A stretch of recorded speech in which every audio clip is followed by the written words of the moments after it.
I'm running out of time now. So we've I got time to study got Chris stuff. online here. Let me see. Let's open it up to announcements. I'm going to pass this off to Mr. Taving right now. My only announcement is this is my last park board meeting. I have informed council member Cindy Claycomb, who appointed me to this esteemed board, that I'm relocating at the end of this month to Florida for personal and professional reasons, and have been very pleased to be a part of this organization the last several years. And I respect all the good work that the department does, and it's been great working with my fellow commissioners, and I wish you all the best going forward. Thank you so much. Well, Ty, we certainly appreciate everything that you've done with this board, and working alongside you has been an honor. We wish you the best moving forward. Enjoy that Florida sunshine. And, thank you. Yeah.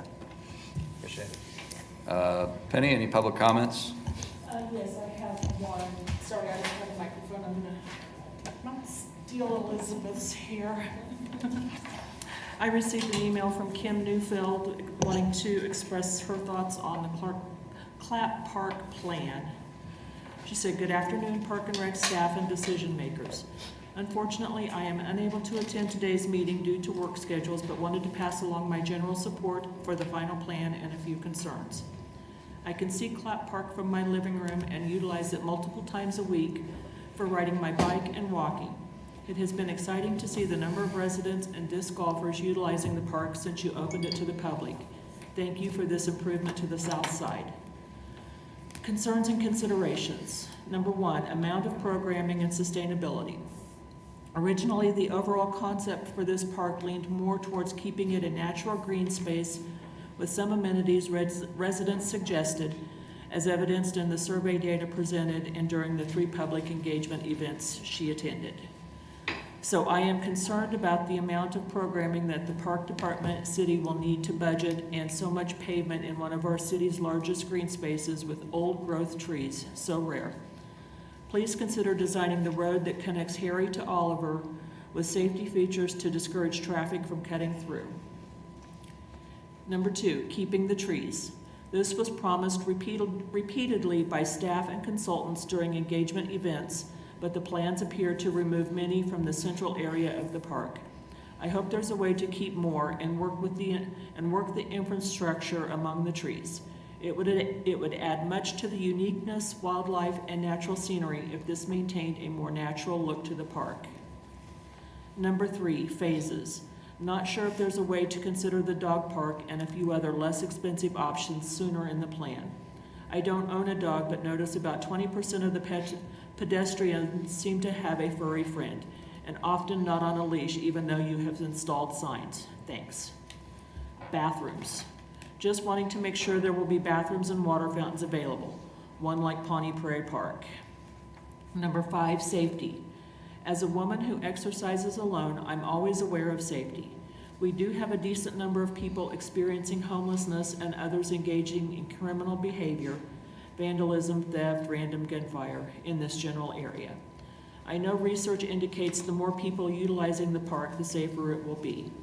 Maybe consider the safety beacons like the ones at Pawnee Prairie Park and or other alert devices. Maybe there's other ideas from other cities. Sorry for the long email, and thank you for all you do for our city. CLAP is such a unique opportunity, and it would be great to have a farmer's market. Kim Newfield, District 3 resident. Okay. I will say Mr. Simon replied to that email in a very thoughtful and concise manner. So appreciate that. And if it's okay with you, if anybody wants to see that, just ask him and you can CC on that. But very well done. Okay. Is that it, Penny? Yes. Public comment. Okay. Approval of minutes. We don't have them at this time, so no vote needs to be taken on that. I think we just receive and file. If you want to look at past meetings, everything's on YouTube. So let's see, new items for consideration. We're going to break the rules a little bit here. We're going to throw it to Brandon Johnson back there and let him talk a little bit about McAdams.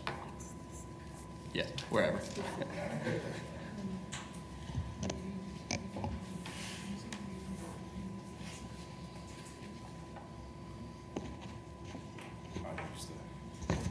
I'll use this. Well, good afternoon, Chair and members of the Park Commission.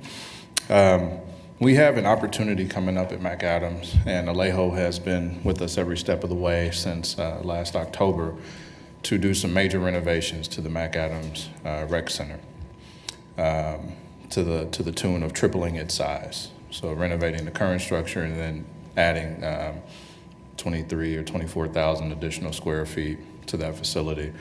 One of the things we wanted to do to honor our former mayor is to rename the facility for him. And not necessarily a Carl Brewer Rec Center, but a Carl G. Brewer Community Center, in which we have been partnering with Wichita State, USD 259, and several other folks over the last several months to look at not only design of that facility, but working with Corey, Angela, Troy. I think Reggie's been on a few of those calls on what programming looks like and what that could be. So I wanted to talk to you all. This is coming before the council on the 24th. Still working with my colleagues through a few more questions about that. But if we get all of those answered, we could potentially approve that project on the 24th. And if you all agreed on a new name as well for that facility, and we can make that public announcement at the time. Where the dollars are coming from, we have a private donor who is contributing a 0% interest loan to complete this project and move it up. It wasn't in the CIP. We didn't have the dollars for something like that, but they heard about us talking about it, saw some of the community input, and wanted to make that happen for us. So wanted to bring that before you all to make that request. And if you all saw fit and approved something like that and sent that to the council, then we could consider it from the bench on the 24th. Thank you, Brandon. Any questions? Troy? How, you say an interest-free loan for how long? So they are flexible on payback. Right now it's structured that the city of Wichita would pay back no dollars for the first 3 years, start making payments in the 4th year. They also said that if that's too much of a burden on the District 1 CIP, it won't impact any other district, then we can actually extend that out as well. Can you tell us who the donor is? I cannot tell you who that is right now. Any more questions for Brandon? See none. Thank you, Brandon. Thank you. So I would make a motion that if you guys are, that we would rename the park to the rec center, the Carl G. Brewer Community Center. This way, if we're correct, Vice Mayor Johnson, we can have this in place by the 24th of August when the city council is looking over it.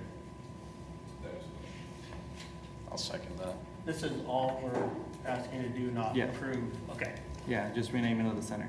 okay. We've got a motion and a second. Is there any further discussion? Were there any other names being thrown around with it, or was there? No, we've been talking with Vice Mayor and Troy, Vice Mayor Johnson and Troy Helpman have been talking for about a year now, I think it seems like, on how to best recognize and how we could honor former Mayor Brewer. And when this opportunity came up, it just kind of made sense from our end. It's served in the district, represents the district in an exceptional fashion, and so thought he'd be the best fit. And correct me if I'm wrong, Vice Mayor Johnson, we've been in contact with his family about identifying the best way to recognize him. And Yeah, we have, this is being recorded, we haven't told them this, but they know that there's something that can happen in District 1, specifically at McAdams, in honor of the former.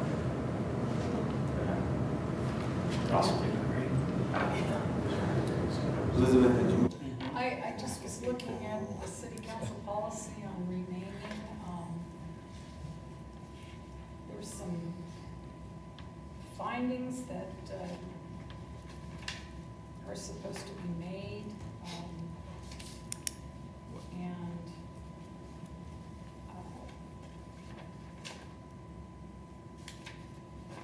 You serve as the naming committee for any park property. The policy requires that there be committees to consider naming of city facilities. And it just basically, there's some findings that the person must be one who's made a significant contribution to the city. I think that goes without saying. And they must have been primarily responsible for the existence or the well-being of a facility. I think perhaps some statement on the record of why you want to make this decision, since it wasn't on the agenda. Yeah, And yeah, it's yeah. been done very Yes, quickly here today. Yeah. I would look to you to fill out those Okay, requirements. sure. Do you want that? I can make a statement now, or I can fill Oh, it out and please. get it in. Please do. No, yeah, I mean, Yeah. so, As with your motion. yeah, so my motion, I mean, former Mayor Carl Brewer was the first elected black mayor of the city of Wichita. He was also a former council member in that respective district, and, I mean, oversaw and, I don't know, I mean, countless contributions to District 1 and McAdams Park and the area, so I guess out of those things, and correct me if I'm wrong, if I'm missing something, Vice Mayor Johnson, but it's out of those things out of those reasonings that we believe that, you know, former Mayor Carl Brewer should be recognized and honored by renaming of this facility. And I'd add to that he was super passionate about that. Yeah. Is that an amendment to the motion?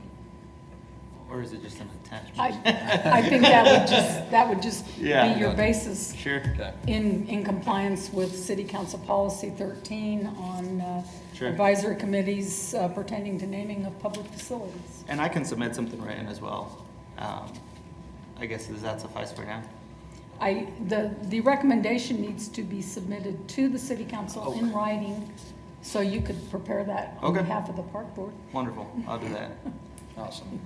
Any further discussion on this? All right, all in favor? Aye. All opposed? Motion passes unanimously. Okay, thank you, Brandon, thank you, Alejo, for all your hard work on this. Thank you all for your support. You did a thumbs up. All right, let's go to 2 item A, 2022-2023 proposed operating budget and the proposed CIP. We are, okay. City Council doesn't allow for that. Hi. I'm Elizabeth Goltry. I'm the budget officer here to present this item. Penny, is it one of these presentations? This one? That looks familiar. Super. All right, well, I'm here to provide an overview to you about the proposed operating budget and then the 10-year CIP. I'll provide just an outline. I'll touch on the budget development process that we've been through so far and what's left to come this month as we finish this out. I'll provide a high-level overview of the budget and CIP, and then also some highlights regarding the park department, and then just a calendar to wrap it up so that you'll know what other times there are for being involved. So regarding the budget so far, we had workshops one a month. We had our first one on April 8th, where we provided a preliminary budget outlook. We just received word of our Arpa funding at that time. We weren't really sure how that funding could be used. And also, as you can imagine, revenue projections have been, it's been interesting this year as we go through a recovery period.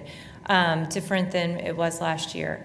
On May 25th, there was a city council retreat again to consider some budget options in light of having a better understanding of how ARPA funding could be used, and then looking at the ARPA funding for the community investments categories. And then on June 1st, we had a session that was really a follow-up on the May 25th meeting. In June, I visited with all the district and Mark Manning. We visited with the district advisory boards. We held a social media town hall on June 22nd. And just last Thursday, we had an evening budget hearing. About the budget materials, of course, they're online at wichita.gov. They're also at all Wichita Public Library locations. So this slide presents an overview of where we thought we were with the budget when we started in April and then on May 25th. So initially, it's pretty typical for the general fund to be balanced or maybe have a small surplus in the first year and then move toward a greater or into a deficit position in the out years, just because our revenue tends to grow slower than our expenditures. At that point, our revenues were showing signs of improvement, but we were worried about our ability to fill positions or improve service levels. And I realize that's been a real pinch point for the Park and Recreation Department. One of our biggest headwinds that we're facing right now is a decrease in interest earnings. And so that automatically lowered the general fund revenue base. So it has been an evolving environment. Property tax revenues continue to, our primary revenues continue to improve, and we include primary revenues, things like sales tax and property tax. But our activity-based revenues are recovering slowly. So we consider transient guest tax to be in that category. It's recovering slowly since conventions a lot of them are still virtual, and also there's a pretty significant lag between when that's collected by a hotel and when we get it at the City of Wichita. We are seeing some slower recovery, but recovery in charges for services and also rental income. And of course, ARPA funding and eligibility have been clarified since this spring, so that's been helpful as we develop the budget.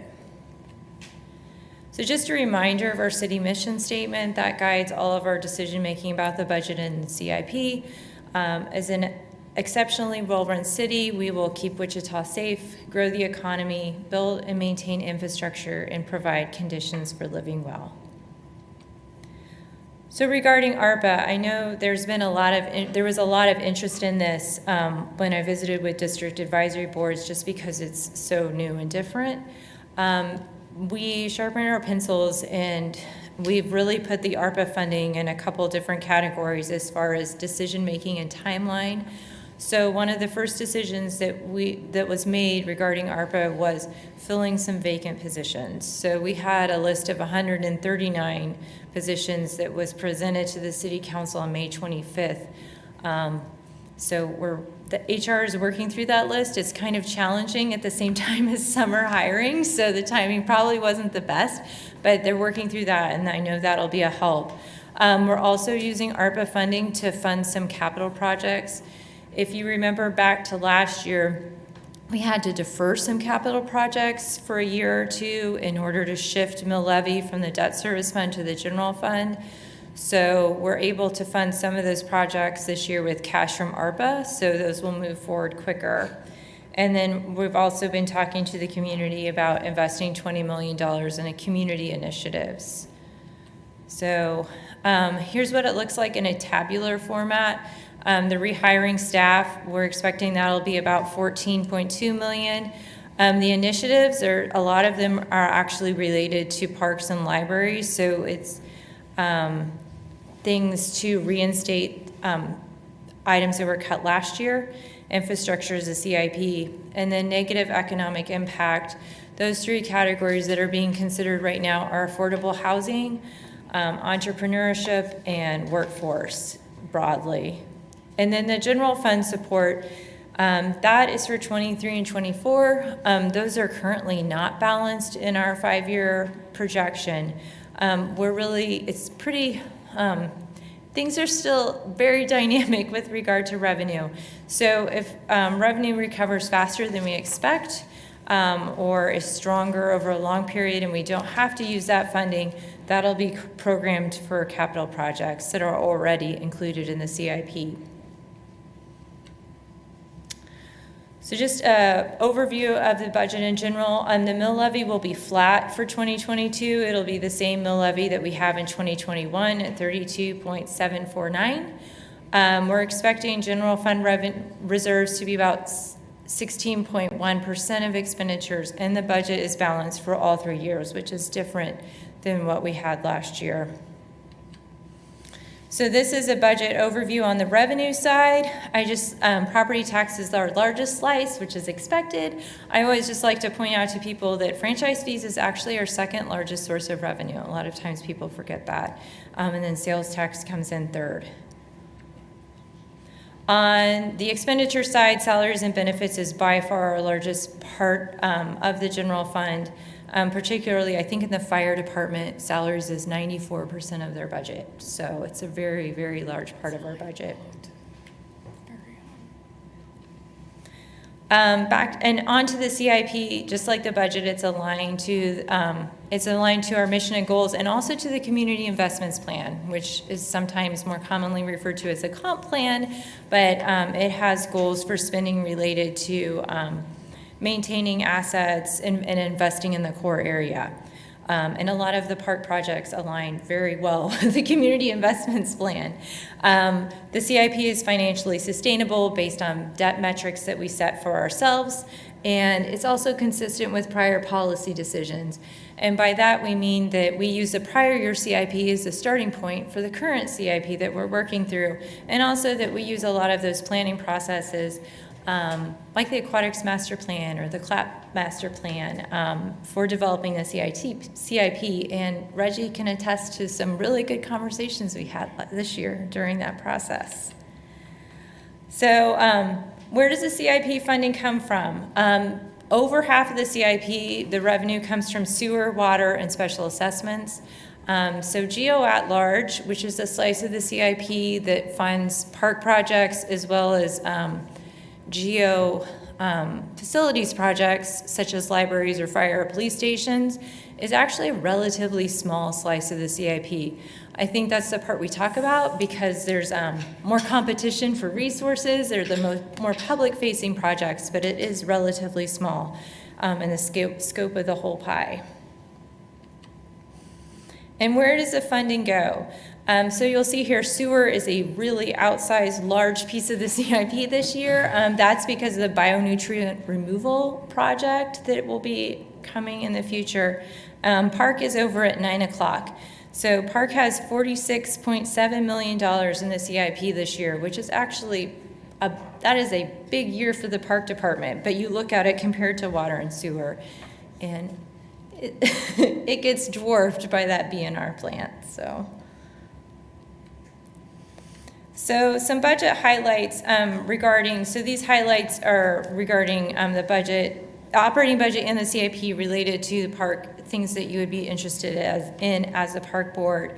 One of the biggest changes to the budget this year is in regards to structure. The proposed budget includes a new department called the Cultural Arts, Parks, and Recreation Department. This department includes services that were budgeted in the Park and Recreation Department or Arts and Cultural Services in the past, with the exception of Century 2. And the authorized position lists reflect a merged City of Wichita operation. So that is definitely, there were no changes in position levels or position titles. They're all just in one department now. On the expenditure side of the budget, we have good news on the park side. A lot of things that were eliminated last year when revenues were uncertain and we didn't know that the CARES Act or Arpa would be forthcoming, were reinstated. So that includes contracted mowing, tree trimming, and tree purchases. There is a large expenditure for forestry equipment in 2021. It's so large that somebody asked, why does the park department budget go down in 22? And it's because we have this large one-time expenditure in 2021. So that's exciting. And then there was a program option that was submitted by park staff related to refuse collection in parks. And a lot of that it might be related to increased usage or just habits, but anyhow, a pilot program is funded in the budget for refuse collection in order to address those issues. So, and then on the CIP side, I think, the council member already talked about the McAdams Park Recreation Center.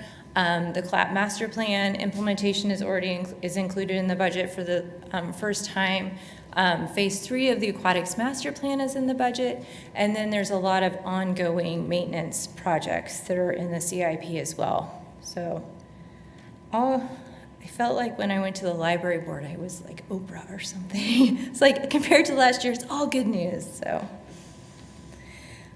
So our calendar, the budget was presented on July 20th, and we had that evening meeting last week. So we have 2 more public hearings left to go. One is on August 17th, and that is just another public hearing to hear back from residents. And then on August 24th is the final public hearing, and that's the day that the City Council will adopt the operating budget and the capital improvement program. So, and if you have been involved in the budget for a long time, you'll recognize that this calendar is a little different than prior years, and that's because the state budget law changed this year. So that is what I have for you, but I'm sure you have questions for me, so. Any questions for Elizabeth? I have a question. Sure. So you mentioned talking about Councilman Johnson's, McAdams. You're including this loan. When you say that, what were you referring to? That recreation center is included in the CIP, but it is included as other funding. But right now in the 2022. 22. Well, no, in previous years we had other rec centers in that. Are they still in there? Right, there's still a line item in the CIP for ongoing maintenance of recreation centers, but this is in addition to that. I thought we had in previous years, we were going to upgrade or renovate some of those rec centers. Yeah. And we do have some funding on that, and we're using that for some of the things with improvements at the facility. This year, we actually did a flooring project and renovations at Evergreen Park, where they replaced the flooring there, did some work in the gym area there, and refurbished the game room also. So it's still a line item that's there that does those type of projects for different rec centers. Okay, I just didn't want to get McAdams all of a sudden grouped into one by itself. No, yeah, it reports in the CIP as a separate line item, Okay. so. Elizabeth, there was a conversation last week at the Golf Advisory Committee meeting. I guess my question to you would be, is there any possibility that the golf courses would be able to receive ARPA funding due to the fact that we had to shut down for 6 weeks last year, and we were directly affected by that? Yeah. They were still playing golf. Unfortunately, they were going to Newton or Derby.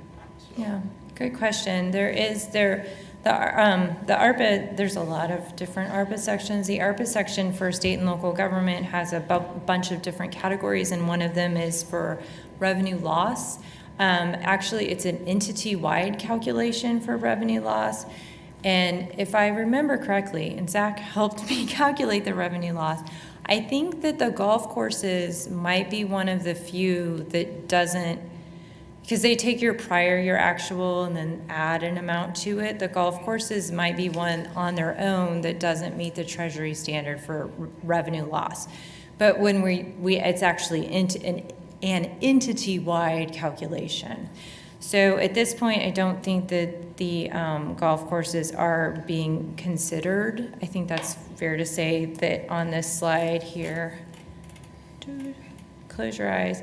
So this table includes, and your friend is in the corner, so you missed the total. Can I minimize you? Sorry. You are standing between me and the bottom line here. We don't like that. So this table here is a summary. The $72.4 million is our total award. So the city council considered this during their retreats, and this is currently the plan. So when it says rehiring government staff, the golf courses are going through issues with that as well. Would they be eligible for that, hiring staff? Or is that still because it's in its own enterprise? Then? Yeah, so the standard is that it's for positions that were empty, that were empty as of, I think, March 13th of this year. If you had positions then, those would be eligible for that category. But at this point, we plan on directing this funding to general fund positions, such as park, the park and maintenance division. When we went through this, I think park maintenance and street maintenance had the highest number of vacancies as a percent. Animal control is not far behind. So those general fund areas is what the plan is for directing it to at this point. Of course, the funding lasts through 2024, so things can change, but that's currently the plan. Gotcha. Thank you. Sure. Any other questions? Yeah, I got a question. Sure. Troy Houtman's previously talked about this pickleplex thing on the south side. Is this something that is included in ARPA or in the CIP? That's another one of the there's so many new park projects in the CIP that I can't remember them off the top of my head, and that is another one. And I think that, oh my goodness, correct me, Zach, is the South Lakes cash funded with ARPA? I don't, yeah, it might or might not be. I will get back to you on that one, okay? I will email, is Penny the best person to email and get that to you? I carried a big stack of books down, but not big enough. I'm sorry. Anything else for Elizabeth? See none. Thank you very Yeah, much. thank you very much. All right, I'll let you get your friend back. You can stay there. He can stay minute. Well, we'll not let him know. All right, let's go to item B, Delano Greenway project. Jeff, are you ready? Heck yeah. Heck yeah. He stays ready. You'll probably have to scroll because it's PDF. Sure. Hi, everybody. Jeff Best, landscape architect with LK Architecture. Some of you may remember me from about 2 years ago when we were last here. Last year didn't really happen, so maybe it was just a year ago. I don't know. At that, this is the same project. However, at that meeting, we actually had about 3 different scenarios or design scenarios that we were working through with the community and all the groups we were kind of touching base with. This is the final design that we're taking back, basically in front of you. We're going back to the neighborhood next month, and then also the district advisory board. So as many of you may have already seen, Sycamore was part of this, but she's pretty well wrapped up right now. And I'm just going to keep going through this. I'm not going to belabor a lot of this. The pathway actually starts over here, this McLean right here. That's that new hotel right there. This is the first section, which is constructed. And then, of course, Sycamore is here. And then the second section, which is the long section going to the west, actually starts right in between the new apartments here and Hutton, construction right here. So kind of keeping going down through here. I know everybody's probably remembers the Longhorn. Those are still in this project. We will have one that will be installed here between Hutton and the apartments right there, and then a second one further on down, and if we're really lucky with funding, we might get a third. Steel prices just kind of kept on creeping and creeping and creeping, so the longer we wait, the more expensive these get, or the more precious they are. So this is the section that they are working on right now along the apartments and Hutton. This section will be completed here in the next couple of months, I would assume, to right about here is the limits of that construction, and that's where we will tie on with this next section of work. So it'll be off-street bike path connecting up to Osage, and then from there we cross Osage, and for the next 2 blocks, basically we've got a cycle track that's completely separated from a vehicular way and parking. We've going through all the meetings, it was determined that it was pretty important to maintain some parking through this district, add some parking, and maintain access, vehicular access through these 2 block section. If you remember, this is how old it is. That's aeroplanes, they're no longer there. So that's the cycle track running right along the north. So that's completely separated from the vehicular way. This next section is right between McDonald's and Joe's Car Wash. We've actually got some additional parking here.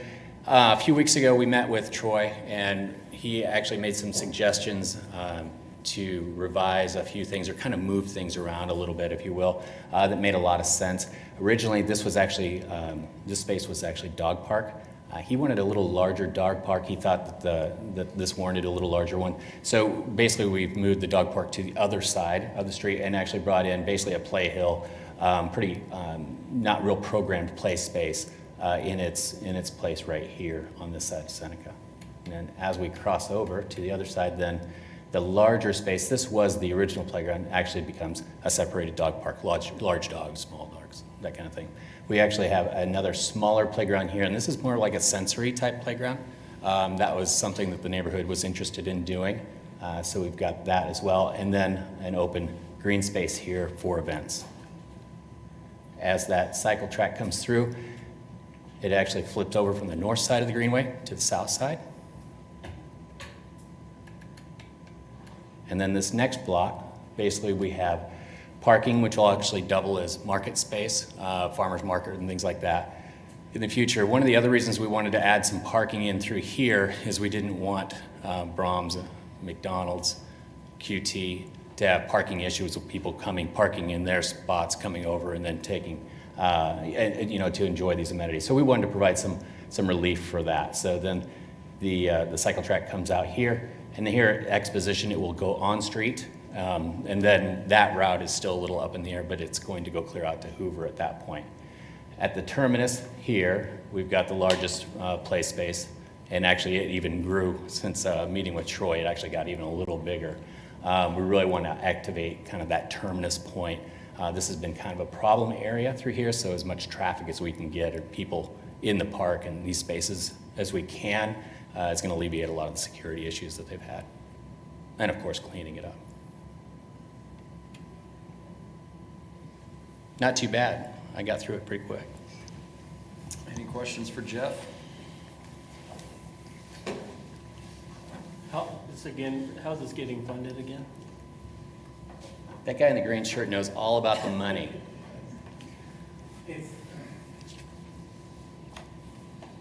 It's budgeted. We have a CIP line item for 2021 for this project.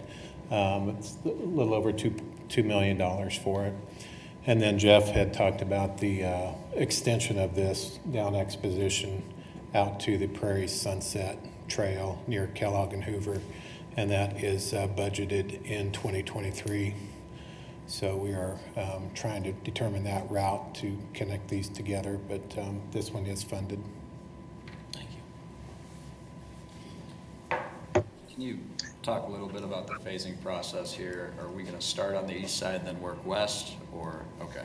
I would assume, yes, that we will start there, since that's where we stopped, and move to the west. Now, not shockingly, I'm a little over on the budget, because we actually added quite a bit of equipment and whatnot into this thing. So some of these things we're going to set up for things down the road to occur too, but we're going to get everything kind of in place for those things to happen. And we're going to build as much as we possibly can. But the biggest thing is to make sure that we got that bike path going through, because that's the priority. Make sure everything gets cleaned up and build as much infrastructure as we can. Yep. Any more questions? Excuse me, Andy, could I ask a quick question? Is that Chris? Yes, this is Chris. I'm minimized, so you couldn't see me. It scared me. I didn't know where the voice was coming from.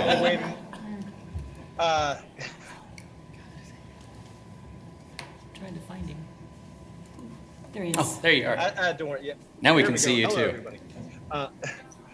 Just was curious if there had been any plans, any part of this plan that includes public restroom facilities or any other kind of public accommodations as far as that goes? No restrooms, no public restrooms.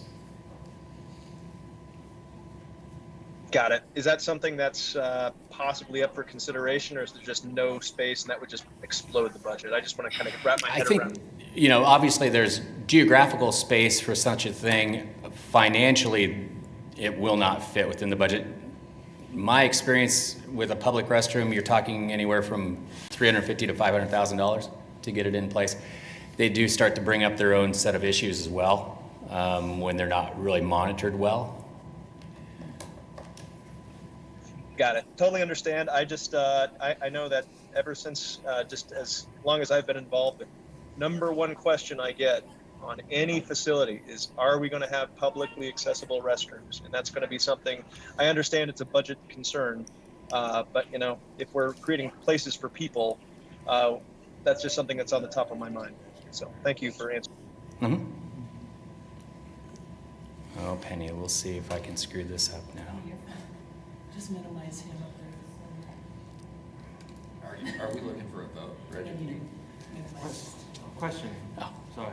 Go ahead. You mentioned something about a farmer's market. Where do you imagine things like that to be hosted at a space like this? Actually, it's right here in this space. Basically, it'd be these little like red little boxes. Basically, could be that's an extra wide walkway for 10 by 10 tents, and then of course we can pull in food trucks or truck vendors or something like that. So it's really pretty impromptu space. But years ago, they actually used to have a market in Delano, and I think that they are interested in having another space that they could actually activate that again someday. Have we considered having like food truck hookups, like a permanent hook? Yeah, and we probably will add some of those in here as well. Additionally, in here for the portable stage, we'll probably look at a hookup for the portable stage too, which we've done that before on other projects. And then the play place that was added to the other side of the street on Seneca, where you flipped the dog. Yeah. What are we going to be doing, or is there anything that we're doing to, I don't know, slow down Seneca? Because some cars drive pretty quickly. Yeah, we will have a signalized crossing on Seneca. Okay. Hawk, I believe. Okay. So we'll cut the median and have so you can hit the button and stop the traffic. But that's the only controlled crossing we'll have. Okay. So in the previous drawings, I believe it was called maybe the Chisholm Trail, or wasn't there more of a connection to Delano and kind of a storytelling that was taking place with this? And then my other question is about lighting and kind of the safety at night. Can you speak to that? Well, lighting-wise, we're planning on basically lighting it to the same levels that we have basically everything along the river. Basically, we have about a 12-foot pole, 12 to 14-foot pole about every 50 feet. Actually provides a fairly good, a decent amount of light. And as far as the storytelling, we have the Longhorns coming through here. There was Hoyt Hillman. Actually, we just had a meeting the other day about adding some plaques at Delano Park, and they're interested in adding some more or additional plaques, I think, later on down this way. You mentioned the Longhorns. Mm-hmm. Is there other pieces of art that will be incorporated into the space? The Longhorns are the major one. These are about 16 feet tall. They're really taking a lot of that budget that we have for it, but we also do have a custom bike rack that we've started to integrate as well that you'll also see kind of popping up through there. It's somewhat similar. It's similar to the ones in Delano, but they're a little larger, but they have a lot of the same kind of motif to them. You mentioned that the Delano district wants more art and stuff. Are they participating in this funding? They want more art, but they want us to pay for it? I'm sorry, which kind of art are we talking about? I mean, they wanted the more. The plaques and the extra. Oh, as far as I know, Hoyt and his group have funded all the plaques, correct, David? Right. Through on the their city. own.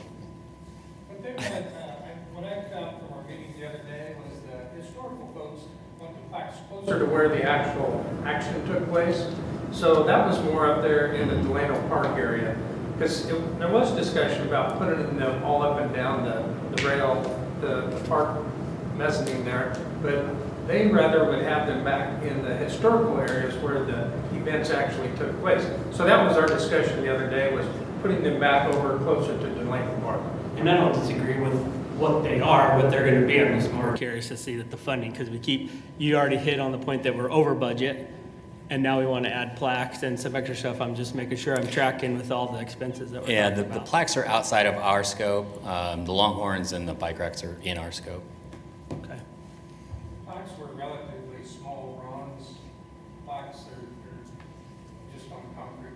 They're too elaborate. Still costs money. They do. And that's hard to come by these days. So I'm just making sure I'm tracking with all the changes and the additional dollars that we're talking about and who's paying for it and how we're gonna pay for it. So that was my question. That's all. Are we looking for a vote of approval again, or can we receive and file? I think it's a receive and file, Okay. I want to say. All right. Troy's not here, he usually tells me what to do, so. And I think that's the case because it's not really changing the scope of it, just more the layout of it, and the budget's gonna remain the same, so it doesn't require any approval beyond that, from my understanding. Sounds good. Well, any more Receive and questions file? for Jeff? Yeah. If you want to look at any of this in more detail, I think Penny does have the PDF. She could probably give you those. And we're not going to get into, final construction drawings or anything like that for probably at least another month. So if you have comments, feel free. Let me know. I do have one more question. When do you imagine like all of it will be connected? Obviously, you said some play structures and stuff like that might come in later on, but when do you imagine that? We're looking at letting this for construction spring of '22. Sure. My best guess, Paul, what do you think, 9 months, 10 months to get us built out to exposition? I'd say 6 to 9. So 9 months to get us there for what we can build. Sure. Of this. Like I say, we're going to set this up as best as we can for anything we can't build, so it's easy later. Thank you. Anything else for Jeff? Thank you. Thank you. I would make a motion to receive and file. I'll make a motion What's that? to receive and file. What? You already have one? No, I said I'll make one. Okay, go for it. I thought that's what you said. You're looking for someone. Or No, I you're said making one. I made a motion. Hey, good for you. I accept it. I second that. Got a motion and a second. Is there any further discussion? I thought he was looking for us to make All a in motion. favor? Aye. All opposed? Motion passes unanimously. Whose motion? I don't care at this point. Let's see here. GAC appointee, District 3. Phil, toss this over to you. So my appointee for District 3, it will be Cody Hollister.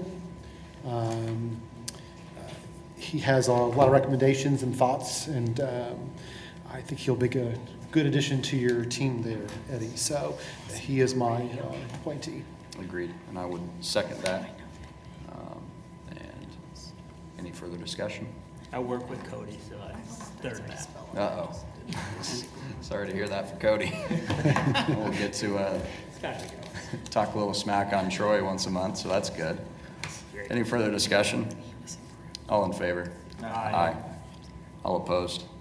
Motion passes unanimously. Can't see Philip or Chris, but I would imagine he's all right with that. Kick this over to Emma now. Finance update.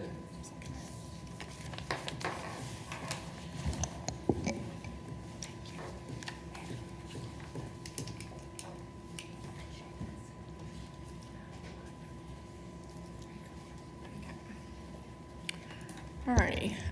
The financial updates has July number as well, because the finance department closed out the month last Friday. As far as revenue goes, everything is listed in the chart. We have admin, recreation is sitting at $849,000. Park maintenance is $12,000 roughly. As far as where is the revenue coming from? The recreation side of it, 21% is rental, 55% is lessons and fees, 23% is concessions. And park maintenance, we're receiving additional funding. It is a small percentage from park maintenance to the whole overall revenue, but because it's sitting at 108%, so I would like to explain where it's coming from. There's a spaghetti park Davis team is maintaining, and they're paying us so far $2,800, which is not has not occurred in the past, which is why we're putting the budget over, or the actuals over than previous years. And then other revenue comes from special events, scrap sales, whatnot. As far as this slide goes, last time I did look into the revenue comparison myself, but sounds like the board would like to review as well. So I put numbers in chart for you guys. As you can see, I think last month by half year mark, we were sitting at 50% increase from 2020. As after July, we're sitting at 67%, and lots of it comes from camps and swimming pools, whatnot. As far as comparing to 19, we're still not as profitable as 19, and the reason mainly because the limitation on capacities due to COVID.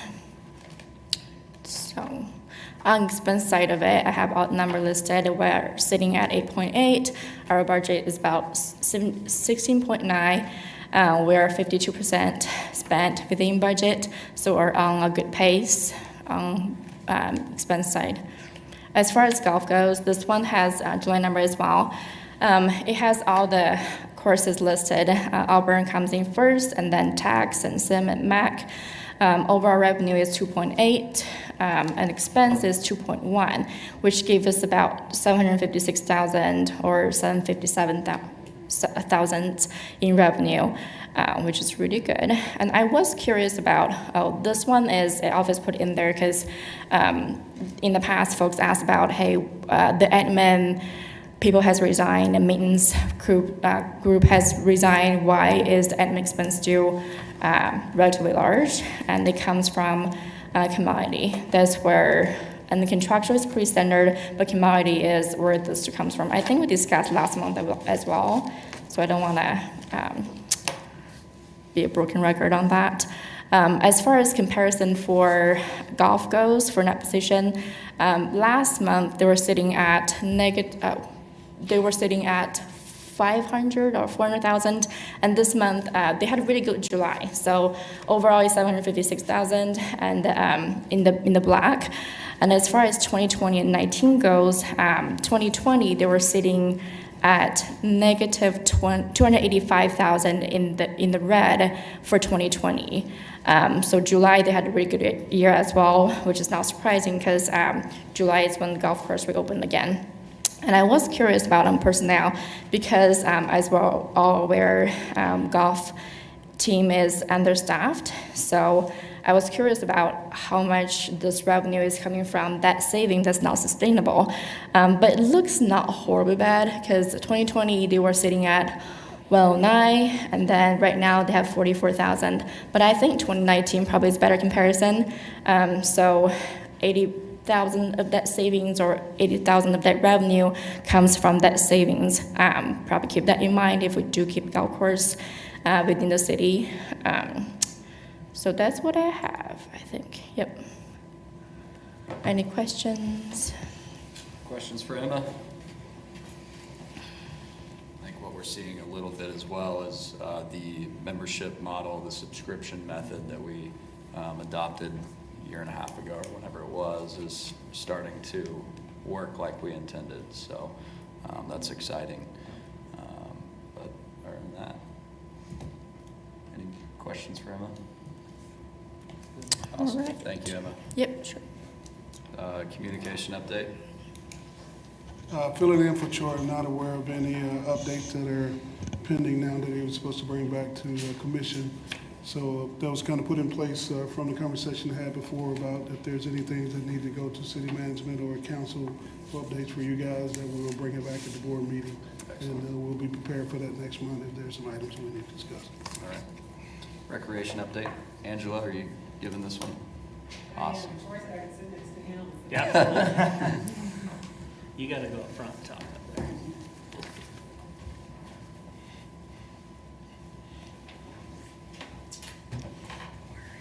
Penny. Penny. Penny. Do I just need this one? I'm going to be reporting on the Recreation Division. Angela Buckner, oversee Lynette Woodard Rec Center. Edgewater Rec Center just finished its summer discovery program on July 30th, which was held for 9 weeks. KDHE inspected the program at the end of June, and there were no violations, which means the program was in compliance with KDHE regulations concerning the health and safety of all the campers. The campers enjoyed field trips to All-Star Sports, All-Star Adventures, Carousel Skate, and to name a few, and swimming field trips to all the Wichita Park and Recreation newly updated pools. There were on-site presenters from Mid-America Federal Credit Union, Mental Health Association, Great Plains Nature Center, and police and fire departments. Lynette Woodard Rec Center. This was an amazing class for us this session. It's on Saturdays. We currently have 16 participants for the 5-week, an hour and a half, or hour 15-minute class. The revenue generated will be over $304 after the instructor cost of $89. The class will profit $215.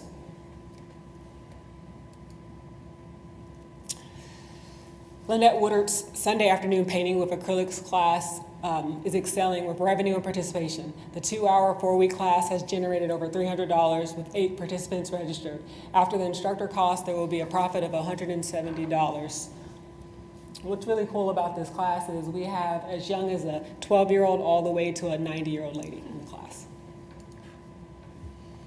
Linwood Recreation Center is partnering with the Kansas Food Bank to offer a Fill in the Gap program in Linwood Park during the window following the completion of USD 259 summer program.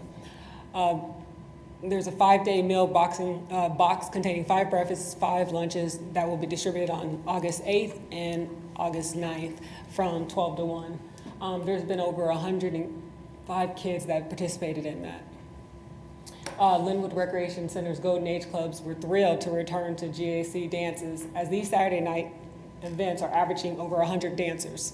Dances are currently being held every other week with reopened guidelines that include modified capacity, 100 people max or 75% of the capacity for fire code, match requirements, social distancing when applicable, pre-packaged snacks, and high-level sanitization of tables and chairs.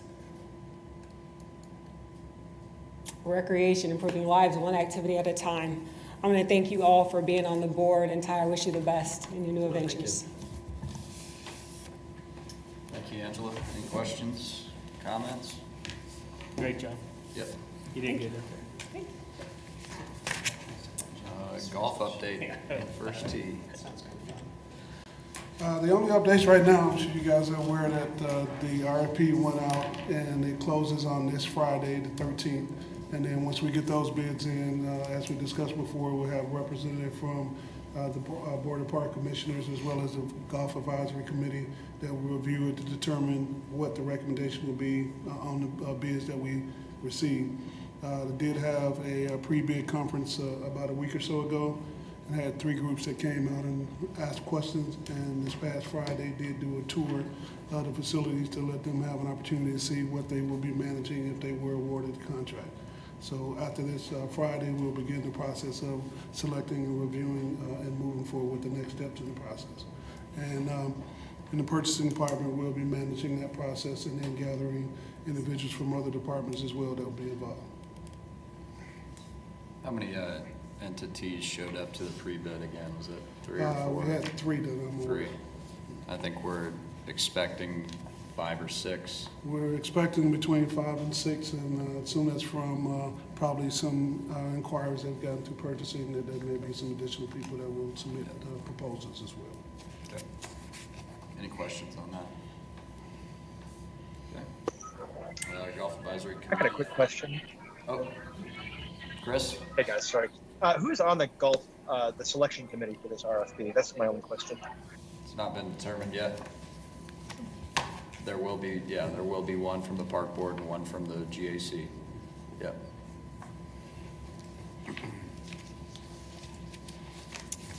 Any other questions? David, I got you down here for GAC update. Right. Most everything's been talked about. All the parts of our agenda have been discussed already. So, yes, the RFP was discussed at the Golf Advisory Committee, and they talked about having interest in getting somebody on that staff screening selection committee once these the packets are reviewed and so forth, and getting somebody off the park board on that staff screening selection committee as well. So that was talked about. There were no public comments. Nobody attended from the general public. Items that one of the items that we had was proposed operating budget. Mark Manning came and gave the same presentation that we had here today, so he explained all of that to the committee. Emma came and did the exact same financial report, so we had that. Vacant positions, the discussion there was the fact that we were able to fill part-time seasonal. There in May and June, the golf courses were hurting for staff, and so the approval to fill vacant positions finally came through. A few vacant positions, but the part-time seasonal really helped, getting counter help, getting people to deal with the carts, that kind of stuff, really helped the golf courses out. So we did, one of our superintendents, golf superintendents for Sim Park is retiring, Grant's retiring, so we now have another vacancy that we need to work on filling. Grounds reports aren't available. I assume those will be coming at some point. I'm not up on that, and Troy will have to share with that. We did talk about that member retention rate that Eddie just talked about, that it has really improved. It's gone from 700 members up to like 1,400 members. We have more people joining than we have departing by far, so all of that's working. We talked about capital improvements that, it's been decided that we're going to buy 4 mowers, one for each golf course, the one that they need. The fact that the roof is getting fixed out at Tex, there's some irrigation work that's being done.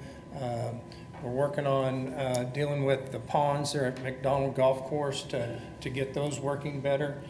So all of that has been included in the CIP. Eddie gave a quick update, but there was just a lot of general discussion about that RFP and how that's going to affect us and how that's going to affect the golf. And Eddie, you got anything else to share on our? Just a quick little tidbit. A couple months ago, maybe 3 months ago, we asked each pro at each golf course to come up with a wish list. So they did that, submitted it to staff, and we got an update on where we're at. Yep. I think we're doing a good job. I asked the pros that were on the call Thursday if they felt heard, and they do. So maybe that's something we look at doing every quarter, every 6 months or a year, whatever it may be. There's a lot of moving parts in the world of golf. Every once in a while you'll need new range balls, new golf carts, whatever it may be. So keeping that communication, line of communication with the pros is important, and moving forward, I think that's something that we'd be able to implement. So yeah, that was key to that was communicating what they need, and then helping respond to helping them get all of that put in place. Some of it's really simple stuff to do, but some of it's more complex. Getting Wi-Fi. Wi-Fi is expensive. Putting a suggestion box out is really simple. Put one out. That kind of stuff. And the pros and the superintendents really want to start communicating with administration on getting that stuff done. So good point, Eddie.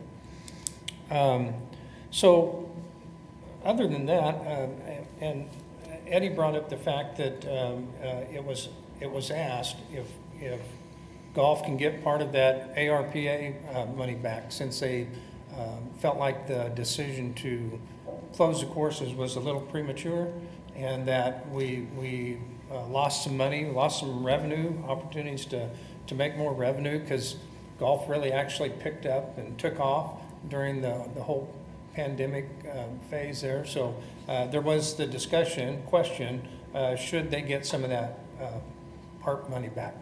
So, any questions or concerns? Are they going to get that money back? Doesn't sound like I don't know. It's like a big no. Actually, stay up there, David. I think I'm next, yeah. Park maintenance and forestry update.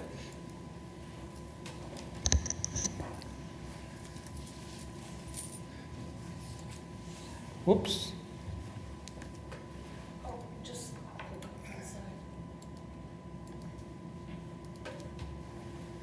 So I really don't want to stand here and read that. I kind of present the same information every month, so you guys can look at that. But basically, our same issues are our request to deal with tree issues is growing faster than we can get to it.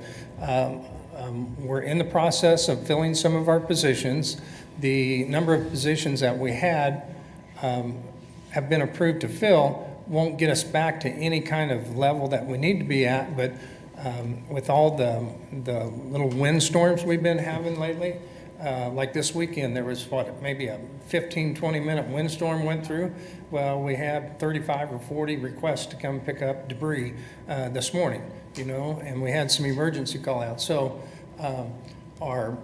we have normal work that we're doing, and we're getting to it, and we're getting it done, but requests are building faster than we're getting to it. So we tell folks when they call in that, we're going to put you on our list. We have 12 months to 18 months worth of backlog of dead tree removal, of pruning that needs to be done.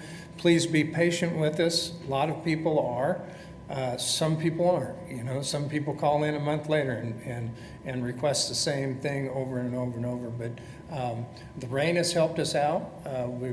We haven't had to water trees as much, but we're getting ready to start watering trees quite a bit. And as I've already talked about, we hosted the North American Open Master Tree Climbing. That was a cool thing. So normal work for forestry. There's a picture of one of the guys up in the trees there.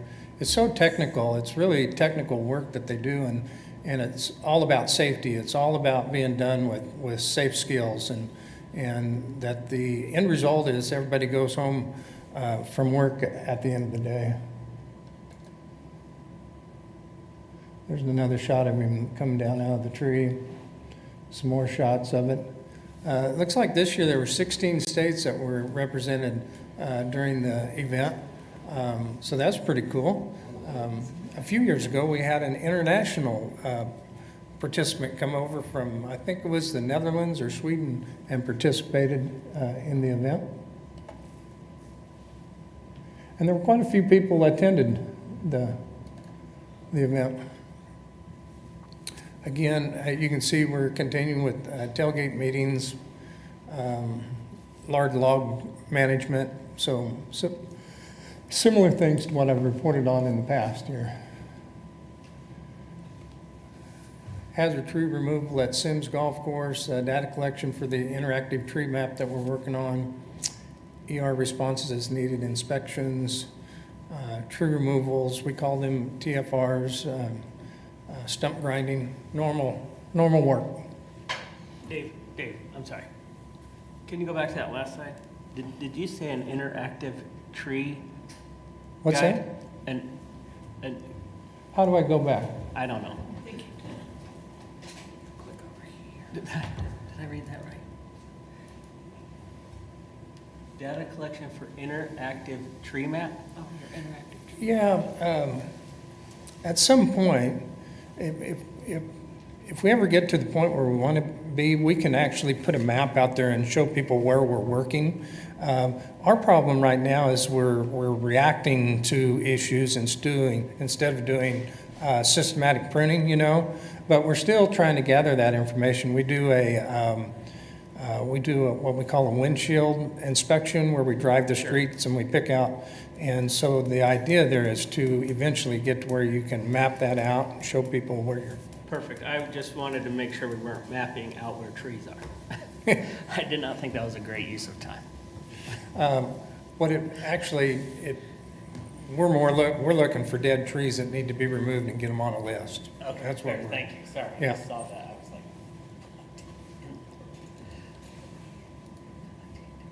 was like. Our construction special projects there, we did 34 playground inspections. We recovered the 1-meter diving board from the Ailey Pool due to concerns. It was the new diving standard wasn't in place right, so we just removed it. The contractor needs to come back and deal with the anchor bolts. We pressured off a bunch of graffiti out at the Proct wetlands, as well as you can see there at the skate park. Reinstalled some tennis nets out at Harrison Park after the futsal event. That was a pretty cool event. Worked with contractors to replace some railroad ties down at Watson Park for the train. Put in some new ballast. Installed new plugs of 100 pound. That's our showmobile. We had an event up at McAdams Park, that concert that was last weekend, and it needed some electrical work, and I believe Public Works and my staff worked together to get that all set up for that Summerfest event this past weekend. We provided some supplies at McAdams Park to do a volunteer project of cleaning up the front entrance, and they did some painting and that kind of stuff. We also had a big walkthrough on all the aquatics landscaping and to check out the irrigation and stuff, and some of that is found to be inadequate, and so we're going to start addressing those things with the contractor, and we've got to figure out all the mowing and so forth.